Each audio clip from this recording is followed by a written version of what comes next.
ദൈവനാമം മഹത്വപ്പെടുമാറാകട്ടെ. സമാധാന സന്ദേശത്തിലൂടെ എന്നെ ശ്രദ്ധിക്കുന്ന എല്ലാ പ്രിയപ്പെട്ടവർക്കും വീണ്ടും വരുന്നവനായ ക്രിസ്തുയേശുവിൻ്റെ നാമത്തിൽ എൻ്റെ സ്നേഹവന്ദനം. റോമലേഖനം 9-ാം അധ്യായം 1 മുതലുള്ള ഭാഗങ്ങളിൽ ഞാൻ ക്രിസ്തുവിൽ സത്യം പറയുന്നു. ഞാൻ പറയുന്നത് ഭോഷ്കല്ല, എനിക്ക് വലിയ ദുഃഖവും ഹൃദയത്തിൽ ഇടപെടാതെ നോവുമുണ്ട് എന്നെൻ്റെ മനസ്സാക്ഷി എനിക്ക് പരിശുദ്ധാത്മാവിൽ സാക്ഷിയായിരിക്കുന്നു. ധന്യനായ അപ്പോസ്തലൻ റോമാസഭയ്ക്ക് ലേഖനം കൈമാറുമ്പോൾ ആത്മാവിൽ പറയുകയാണ്, എനിക്ക് വലിയ ദുഃഖവും ഹൃദയത്തിൽ ഇടവിടാതെ നോവും ഉണ്ടെന്ന് എൻ്റെ മനസ്സാക്ഷി എനിക്ക് പരിശുദ്ധാത്മാവിൽ സാക്ഷിയായിരിക്കുന്നു. ആത്മാവിൽ സഞ്ചരിക്കുന്ന, ആത്മാവിൽ ജീവിക്കുന്ന, ദൈവത്തോട് ചേർന്ന് നടക്കുന്ന ഒരു വ്യക്തിയെ സംബന്ധിച്ചിടത്തോളം ദൈവഹിതമില്ലാത്ത ഒന്നിലേക്ക് തിരിയുമ്പോൾ, അല്ലെ ദൈവഹിതമില്ലാത്ത ഒരു വിഷയത്തിന് ചെന്ന് കൈവയ്ക്കുമ്പോൾ തന്നോട് 1000 വട്ടം ഇടപെടുന്ന ഒരു ദൈവ സാന്നിധ്യമുണ്ട്. അത് പരിശുദ്ധാത്മാവാണ്.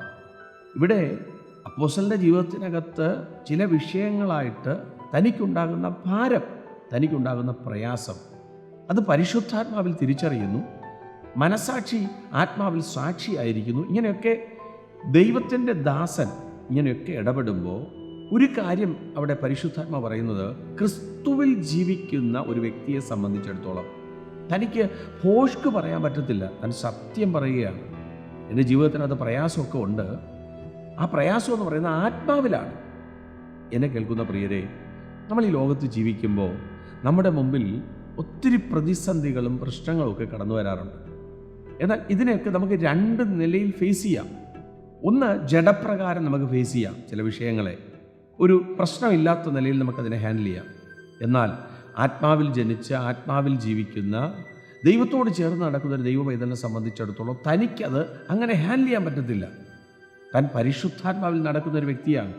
അങ്ങനെയുള്ള വ്യക്തിക്കാണ് ഇതുപോലൊരു ഭാരം വരുന്നത്, പ്രയാസം വരുന്നത്.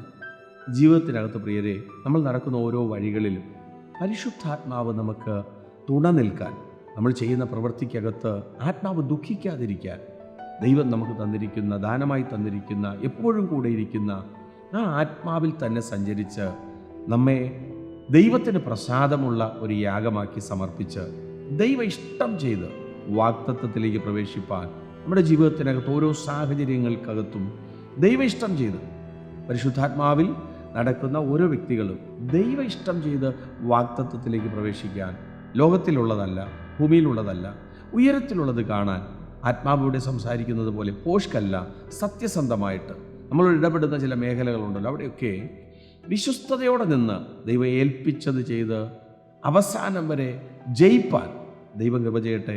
വിശ്വസിക്കുക, പ്രാർത്ഥിക്കുക. ദൈവം വിശ്വസ്തൻ. God bless U.